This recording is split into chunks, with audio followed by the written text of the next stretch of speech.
બજરંગ પેરી ટૂંકી પૂતળી અર્ધ ઉઘાડું અંગ આઠે સીધી આટા દીએ એવો બગડાણે બજરંગ થયો નહીં થાશે નહીં એવો કોઈ અવધૂત કહેજે સીતારામને સોંપે પાછો સપૂત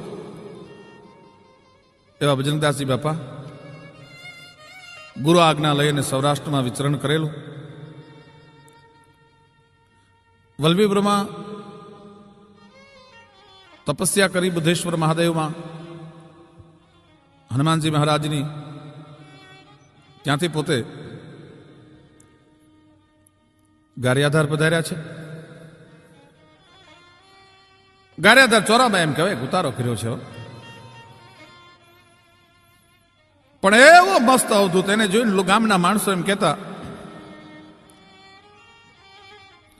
કે લખ એ જગાયો બાઈને ધૂણો રે દુકાયો જો આપણા નગરમાં એક જોગીડો જો ને આવ્યો જો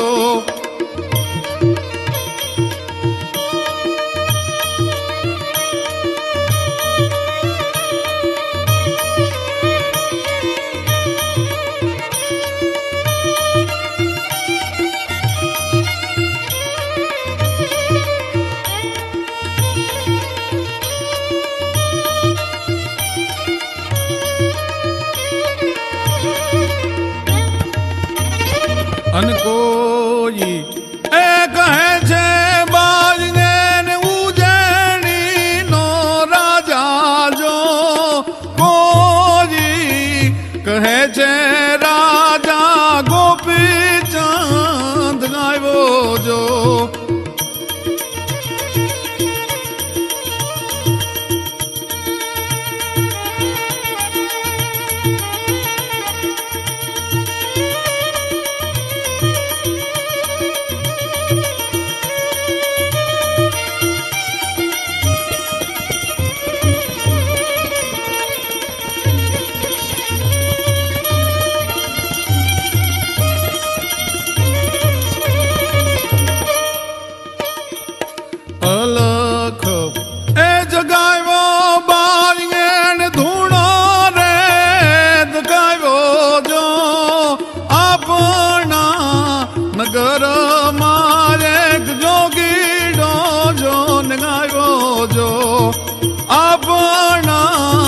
નગર મારે જોગીડો જો ને ગાયો જો. ગારિયાધારમાં તપસ્યા કરતા કરતા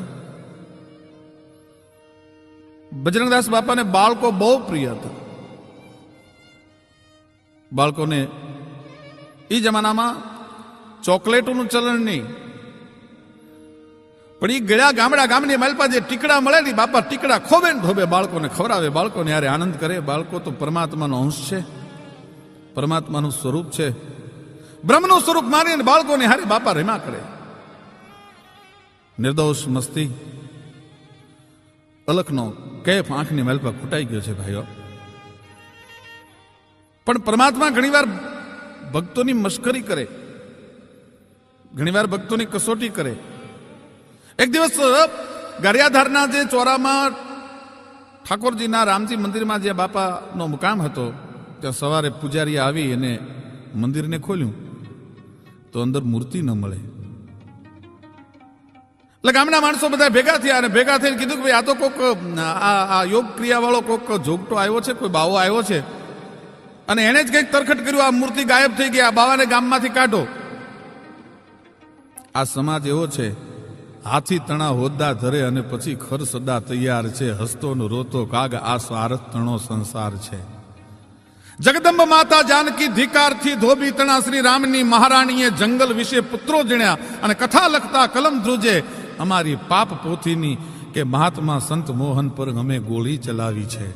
આ ઈ જ સમાજ છે કે કૃષ્ણને ભીલને બાણે અમે વનમાં વિંધાવ્યા છે અને સીતાને ઘોર જંગલમાં અમે પુત્રો જણાવ્યા છે. આ ઈ જ સમાજ જે એક દિવસ બજરંગદાસ બાપાને ખમકારા કરતો હતો, એ જ સમાજ એની વાહે પાણા લઈને થયો. બજરંગદાસ બાપાએ ગામ મૂક્યું, ગામના સીમાડે જઈને બેઠા, પણ પરમાત્માને ઠપકો મીંડા દેવા ભલા માણસ તારી ભાઈબંધી હોય કોઈ દી? તારી ભાઈબંધી કરીને મારે તો પાણા ખાવાનો વખત આવ્યો ને, અને બીજે દિવસે ઈ જ પાછા ઠાકર મંદિરમાં, ઈ જ રામજી મંદિરમાં ચોરામાં મૂર્તિ આવી ગઈ. એટલે ગામના માણસોને પસ્તાવો થયો કે જે સિદ્ધ સંત હતા એની આપણે પાણા લીધા. ગામના માણસોએ પાછા જઈને બાપાને બહુ વિનવ્યા કે પાછા પધારો, મહાત્મા અમારી ભૂલ થઈ ગઈ કે જે તારા ગામનો ભગવાન છે એ મને પાણા ખવડાવે, હવે એ તારા ગામના ભગવાનની ભાઈબંધી ન હોય. આજથી એની ભાઈબંધીમાં મૂકી દીધી છે. હવે એ ગામમાં પાછો બજરંગદાસ પગ ન ફરે. ત્યાંથી બજરંગદાસ બાપા કર્મોદર ગામમાં આવ્યા. કર્મોદર ગામમાં આવી અને ન્યાય એવો એને અલખ જગાવ્યો, અલખનો નાદ જગાવ્યો ભાઈઓ. અને ત્યાં 4 ભગવાન રામની પારાયણનું આયોજન કર્યું. 4 સપ્તાહો કરી. એમાં છેલ્લી સપ્તાહ, અને નાથુભાઈ પંચાલ નામનો એમનો પરમ ભક્ત નાથુભાઈ પોતાના જીવનનું તમામ એમ કહેવાય છે કે સમર્પણ છે એ બજરંગદાસ બાપાના ચરણોમાં કરી દીધેલું. 4થી સપ્તાહનું આયોજન ગામને ભેગું કર્યું. નાથુભાઈ પંચાળને બોલાવ્યા. પણ ગરીબ માણસો, ઘર મોટો અને તોટો ઘણો, વડો પિયુરો નામ, એ કારણ દાદા દુબલી મારું માર્ગ કાંઠે ગામ. મારે ઘર મોટો અને તોટો ઘણો અને વડો પિયુરો નામ. સંતના ચરણમાં ઓળઘોળ થઈ ગયેલો નાથુભાઈ, પણ ગરીબાઈથી ઘેરાઈ ગયેલો માણસો. બાપુની શું સેવા કરું, શું ન કરું. એમાં 4થી સપ્તાહના આયોજન વખતે ગામના માણસોને, કર્મોદરના માણસોને ભેળા કર્યા. બાપાએ કીધું કે હજી નાથું કેમ ન આવ્યું? બોલાવો નાથુને. નાથુભાઈ આવ્યા. વાલા, આવી ગયો બાપ, તારે જ રાહ જોતો હતો. નાથુ, આપણે સપ્તાહ કરવી છે અને એમાં થોડાક રૂપિયાની જરૂર છે. સંતની કસોટીએ ભક્તને ચડવું પડે ભાઈઓ. નાથુભાઈ મીંડ્યા વિચાર કરવા કે ઓહો બાવલિયા, લાજ રાખજો, મારી પાસે કાંઈ નથી. રામ બજરંગદાસ બાપાએ હામું જોઈને કીધું કે નાથુ, મારે ગામના માણા પાસે લાંબો હાથ નથી કરવો. હું માગું રૂપિયા તારાથી દેવા હે કે બાપુ ગરીબ માણા છું, રાંક માણા છું, જોઈને માગજો કે મારે તારી ગરીબાઈ હામું નથી જોવું. મારે તો કાલ 10,000 રૂપિયા જોઈએ. મારે ગામના માણસો પાસે હાથ લાંબો નથી કરવો, અને તું 10,000 રૂપિયા આપતો સપ્તાહ કરવી છે. હા પાડી દીધી. બાપુ ભલે, કાલ હું 10,000 રૂપિયા લઈને હાજર થઈ જઈશ. પણ રાતે પથારીમાં પડખા ફેરવે હો, નીંદર નથી આવતી. એક તો હું ડ્રાઈવર તરીકે નોકરી કરું છું મસ્તરામજીને ત્યાં ભાવનગર. ટૂંકા પગારમાં ઘરનું પૂરું નથી થતું, એમાં બાવલીઓ 10,000 રૂપિયા માગે છે. ક્યાંથી આપવા? પણ હાય પરમાત્મા, તું લાજ રાખજો. મનમાં વિચાર, આખી રાત નીંદર નથી આવી. સવારમાં શેઠની ગાડી લઈને, મસ્તરામજીની ગાડી લઈને આવ્યા. તે ગાડી લઈને ભાવનગર ઉપડ્યા અને કે એવો નિર્ણય લીધો કે શેઠની જે ગાડી હતી એ ગાડી શેઠને પૂછ્યા વગરની ગીરો મૂકી અને 10,000 રૂપિયા લઈને સવારના પોરની મેલપા બાપાના શરણોમાં બીજે દિવસે આપી દીધા કે 10,000 રૂપિયા. બાપાએ પૂછ્યું નથી નાથુ રૂપિયા ક્યાંથી આવ્યા, શું કાંઈ. સપ્તાહના માંડવા નખાઈ ગયા. સપ્તાહ શરૂ થઈ ગઈ. 3 દિવસ થયા. બજરંગદાસ બાપા સપ્તાહનું જ્યારે આયોજન કરતા ત્યારે મુહૂર્ત ન જોતા. એ એમ કે છે કે બજરંગદાસ બાપા એમ કહેતા કે સકલ મુહૂર્ત હોય જબે રામ હોય જુવરાજ. દુનિયાનું તમામ મુહૂર્ત રામનું. જેથી રાજ તિલક થાય તેથી દુનિયાના તમામ મુહૂર્ત હોય. સપ્તાહના મુહૂર્ત જોવાના ન હોય. એમને જ્યારે મજા આવે ત્યારે તો એવી મસ્તી એમને હતી કે તરત જ સપ્તાહ શરૂ થઈ જાય. સપ્તાહ શરૂ થઈ 3 દિવસ થયા. મસ્તરામજીને ત્યાં ડ્રાઈવર તરીકે નાથુભાઈ જાતા નથી. ગાડી 3 દીથી આવી નથી. એટલે મસ્તરામજી ગોતતા ગોતતા કર્મોદર આવ્યા કે નાથુ કેમ ગયો? નાથુભાઈ મોઢું હંતાડે છે. મળવું કેમ શેઠને? કયા મોઢે કહું તારી ગાડીને હું ગીરવે મૂકીને આવ્યો છું? ગોત્યા નાથુભાઈને. નાથુભાઈ મળ્યા. પણ મસ્તરામજી એ સાધુનો દીકરો હતો, શ્રીમંત હતો, પણ સાધુનો દીકરો ભાઈ. એને એમ ન કીધું કે નાથુ મારી ગાડી તે ગીરવે મૂકી દીધી છે. એને ખબર પડી ગઈ હતી કે મારી ગાડી ગીરવે મુકાઈ ગઈ છે.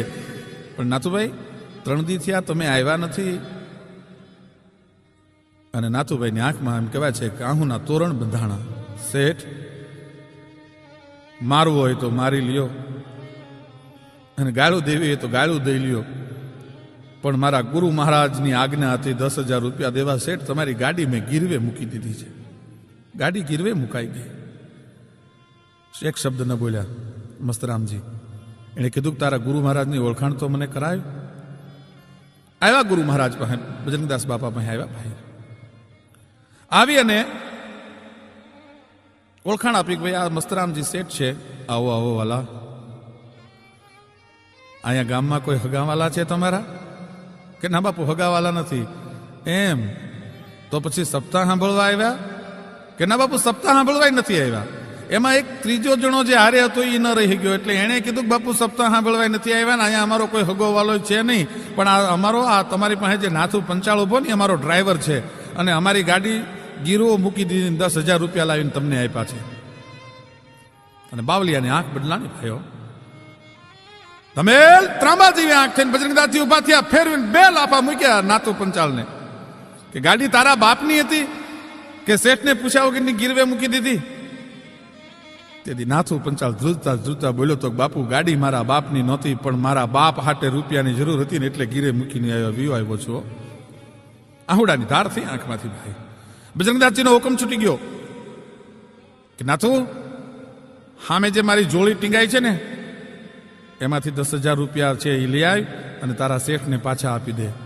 ઈ જ નોટું, 1 રૂપિયો વાપરેલો નહીં. એ 10,000 રૂપિયા એમ નામ જોડીમાંથી લાવીને મસ્તરામજીને આપી દીધા. પણ મસ્તરામને 1 સેકન્ડમાં ખબર પડી ગઈ કે આ કોઈ સામાન્ય સાધુ ન હોઈ શકે.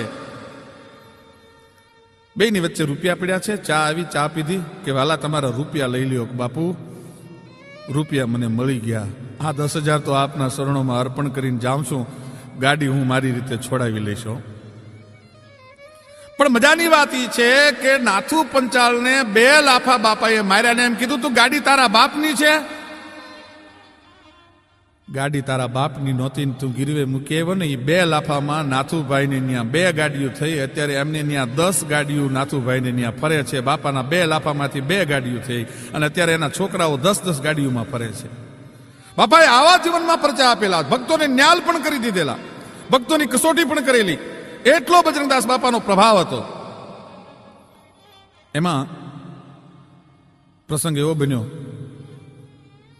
કે વલભીપુર પાસેનું કાનપર ગામ, અનેક બાપાના પરચાઓ છે, પણ ભક્તોને ન્યાલ કરે એનું નામ સંત કહેવાય. સંકટ સમયે આવીને ઉભો રહે એનું નામ સાધુ કહેવાય. કાનપર ગામમાં ગોવિંદ પટેલ મોળા વરહ ઉપરા ઉપર મંડેલા આવવા, અને 1 વર્ષ તો એવું દુકાળનું ગયું. કેવો દુકાળ પડેલો! પણ ગાયે મકોડાઈ ભ્રખિયા, જોને ગાયે મકોડાઈ ભ્રખિયા ને સ્ત્રીએ જ ભરખ્યા બાળ, એ હવે વલવેલો લાખા ફૂલના, એ તારા દેહમાં પડ્યો દુકાળ.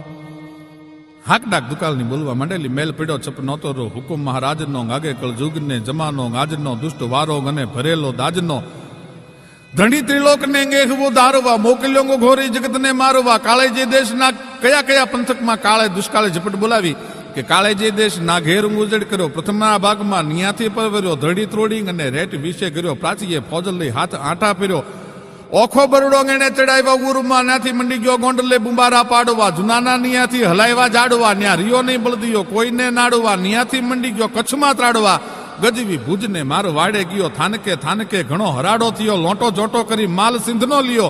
અને કરાચી જે અને પછી મુકામ જબરો કયો, ત્યાં બંદરના વાંડને મંડી ગયો બોલવા. ઢંઢોળી મેદની મીંડો ધમરોળવા, વાગડના લોકને રિયો નહીં રોળવા. અરે વણિકને રિયુની ત્રાજવે ત્રોળવા, ત્યાંથી ગાળે વઢવાણને મંડી ગયો ગુંજવા. ધંધુકા લીમડી મંડી ગયા ધ્રુજવા, ઈ રેહ 33 નો ન દીધો રૂજવા. ત્યાં ભેંકારી આવી ગયો મલકને ભૂંજવા. પણ એવો હાકલ ટાક બોલાવી દુકાળે કે મનુસ્તર પડે જેમ જળવીના માછલી, પી ગયો રુધિરને આગલી પાછલી. કાહું તાંબુ પિત્તળ ધાતનો રેકલી, કમરમાં લંગોટી હાથમાં કાચલી. ધરા પર રહ્યો નહીં કોઈ કોનો ધણી, દેવ કોઈપો હવે કેમ નભશે ધણી. ગેબના નગારા કાળના ગડગડે, પણંગનો આભથી એક ફોરવું પડે. ઢોરગો ભેંસને ક્યાંય નો રિયા ધડે, અને ખોવાણી મેદની ચડી જેમ ખૂપડે. દુનિયા તણી તો માઠી આવી દશા, ખલકની કોરથી એમ પ્રભુ ખસ્યા. વળી નર નારને ઘણા કડિયા વખા, અને બોકાહા નાખતા મિલ્યા જંગલ બચા. અને લીંબુ દો જેની મૂછ પર લટકતા, ચાલતા મરડમાં ઠરડમાં ચટકતા, એ ઊંધેધડ હાલતા ક્યાંય ન અટકતા એવા મર્દો ભૂંડેહાલ થયા દેશમાં ભટકતા. એવા મર્દો એમ કહેવાય કે જેની મૂછ ઉપર લીંબુ ઠરતા હોય એવા મર્દો આજ કંગાલ થઈ ગયા. હાથમાં રામપાત્ર લઈને એક દી એમ કહેવાય કે લાફસ્યું અને શિરાથી અવેડા ભરી ભરી અને જગતને હદાવ્રત આપ્યું હોય એવા મર્દો આજ હાથમાં રામપાત્ર લઈને શેરીએ શેરીએ ભીખ માંગવા માંડ્યા.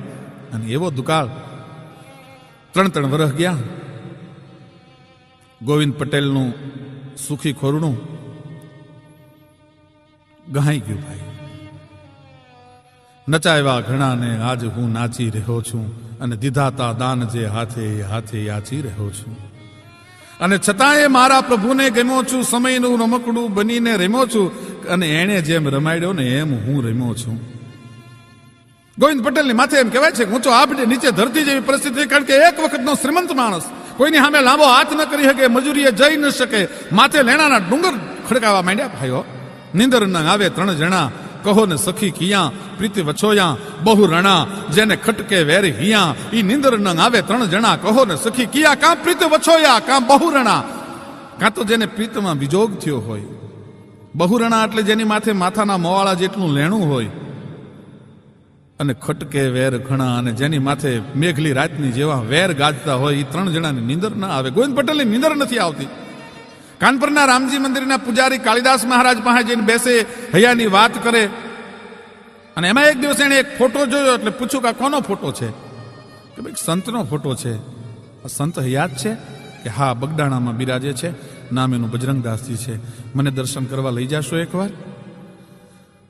માણસને જ્યારે માથે દુઃખ પડે ને ત્યારે સંત અને પરમાત્મા 2 યાદ આવે છે. એ પહેલા નથી યાદ આવતા. અહીં કોણ ભલાને પૂછે છે, અહીં કોણ બુરાને પૂછે છે નિસ્બત બધાને મતલબથી અહીં કોણ ખરાને પૂછે છે. અરે ફૂલોમાંથી અત્તરને નીચોવી લીધા પછી આ જગતમાં કોણ ફૂલોની દશાને પૂછે છે. આ તો સંજોગ ઝુકાવે છે એટલે, નહીતર અહીંયા કોણ ખુદાને પૂછે છે. આવ્યા બગદાણે દર્શન કરવા માટે. દંડવત પ્રણામ કર્યા, આંખમાં આહુડા આવી ગયા. બાપાએ માથે મીઠો હાથ ફેરવ્યો. પટેલ મુંજાશોમાં વાલા, માણસની માથે હક દખતો આવ્યા કરે, જાજાણ ટકે નહીં હો. આ તો સમયનું ચક્ર છે, કાળનું ચક્ર છે. પટેલ મુંજાવાની જરૂર ન હોય. થોડીક હિંમત આવી ગઈ. પણ બાપાની રજા લઈને હાલતી વખતે પ્રતિજ્ઞા લીધી કે જ્યાં સુધી બગદાણાનો બાવલીઓ બજરંગદાસ બાપો બંડીધારી મારા આંગણે ન આવે ત્યાં સુધી હું પાત્રમાં જમીશ નહીં. ત્યાં સુધી હું કરપાત્રી રહીશ. મારા હાથની માલપા જ હું જમીશ, પગની માલપા હું. કોઈ દી બાપા જ્યાં સુધી નહીં બિરાજે, મારા આંગણે નહીં આવે ત્યાં સુધી પગમાં હું કોઈ દી પગરખા નહીં પહેરું. બજરંગદાસ બાપાની મજા એ હતી, નાની એવી ટૂંકી મંડી પહેરે ખાદીની, નાની એવી ધોતી પહેરે, ટૂંકી પોતળી પહેરે, અને એ ઉઘાડા પગે હાલતા. એટલે ઘણા માણસો બજરંગદાસ બાપાને એમ કહેતા કે બાપા તમે પગરખા હું કામ નથી પહેરતા? કે જે ધરતીની માથે મારો રાઘવ મારો રામ છે એ 14 વર્ષ સુધી ઉઘાડા પગે હાલ્યો હોય, એ ધરતીની માથે મારે પગરખા પહેરી ન હલાયો. બજરંગદાસ બાપા પગરખા ન પહેરે.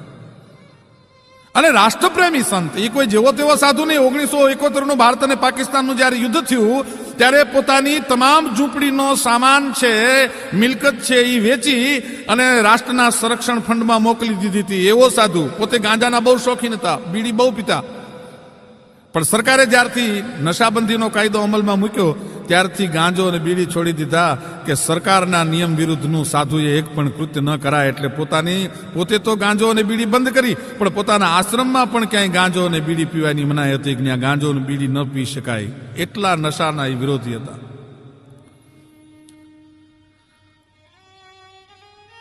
ગોવિંદ પટેલે મનમાં નક્કી કર્યું કે બાપુ જો પધારે ત્યાર પછી જ હું પાત્રમાં જમીશ. એટલે પોતે હાથમાં જમતા. એમાં પોતાની વાડીમાં શંકરચાર કપાસ કરેલો. 20,000 રૂપિયાનું ખર્ચ કર્યું.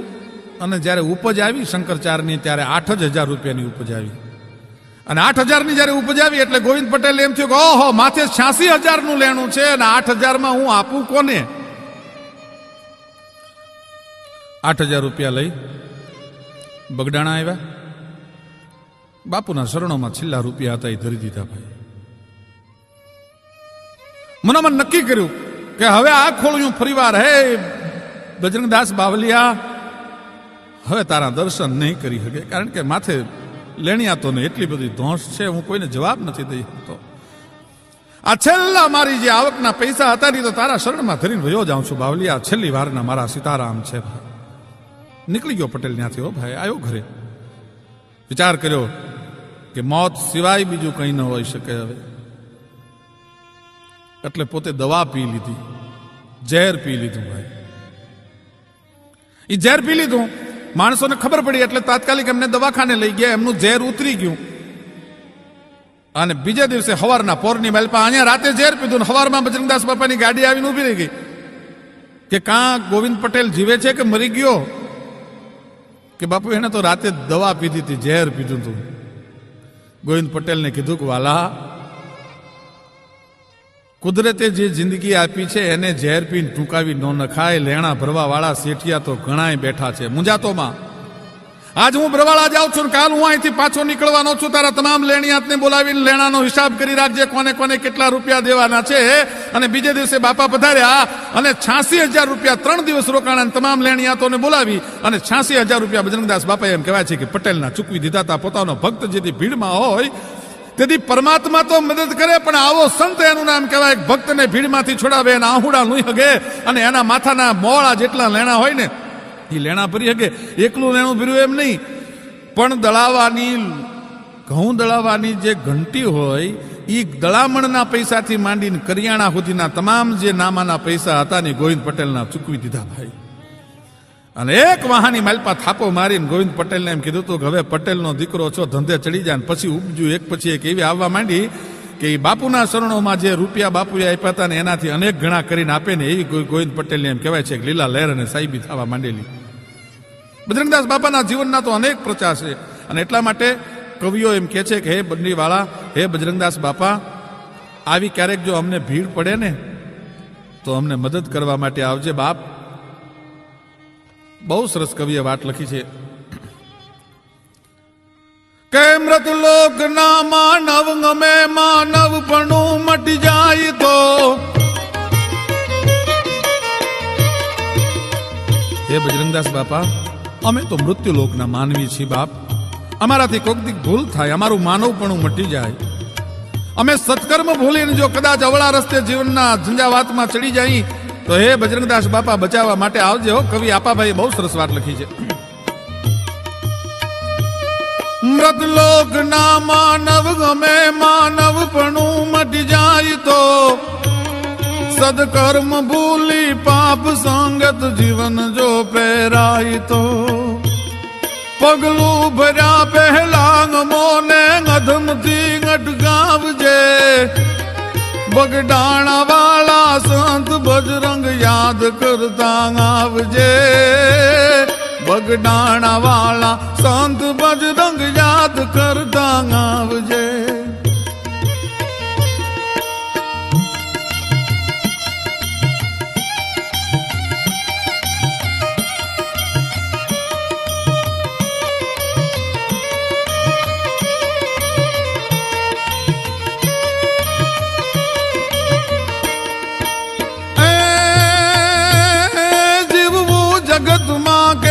જીવન વિકટ ગા વ્યવહાર છે. જ્યાં જ્યાં જોવું ત્યાં હર બજારે કપટ ના કરનાર છે. આ વિકટતાથી બચાવીને અચળ રોજી આપજે. બગડાણા વાળા સંત બજરંગ યાદ કરતા આવજે.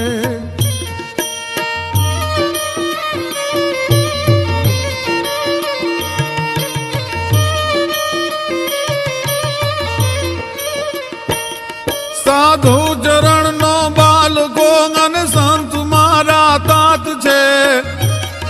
એ તાત ના બાલક ધણી હવે લાજ તારે હાથ છે. પત જાય ના બાલક ધણી સાધુ બિરદ સંભાળજો. બગડાણા વાળા સંત બજરંગ યાદ કરતા આવજો. હવે યાદ કરતા આવજો.